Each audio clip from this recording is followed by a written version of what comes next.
It's estimated that Americans switch to a new cell phone every 22 months. That has a lot to do with keeping up with technology and fashion. But a number of consumers out there are bucking the trend, longing for a different era. CCTV's Mark New has the story.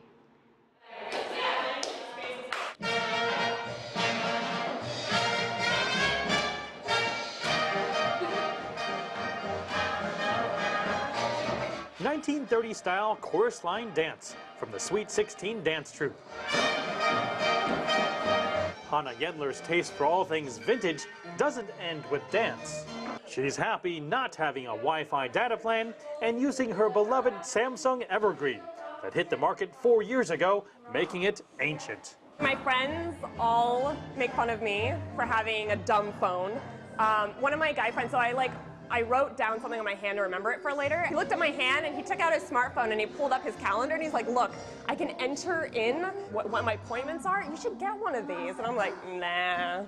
Yendler is not alone in her preference for retro phones. There's also a growing online market. Take, for example, this French website, Vintage Mobile. Some models have even gone for more than $1,000. I think it's sort of an emotional attachment to the significance they had in the 90s. Tiago Gomez is studying in California, but enjoys viewing his treasured collection of 70 vintage cell phones, which are back at his home in Brazil. In the late 90s, you had the early digital phones with battery lives that could stand by for 30 days.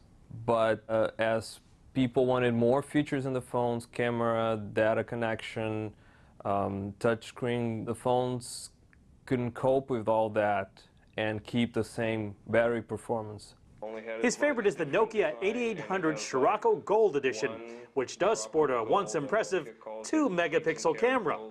They feel very solid, very precise, very well built, very robust. I'm not in it for the money. I actually tried having a smartphone for 4 months and I couldn't do it. I feel like smartphones, especially with access to social media and to Facebook and to Gmail all the time, it kind of takes us away from the present.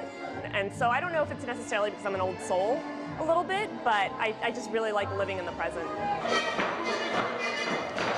Retro has always contributed to culture and fashion, so it's no wonder that the cell phone is now dialing up a connection to a simpler time. Mark New, CCTV, San Francisco.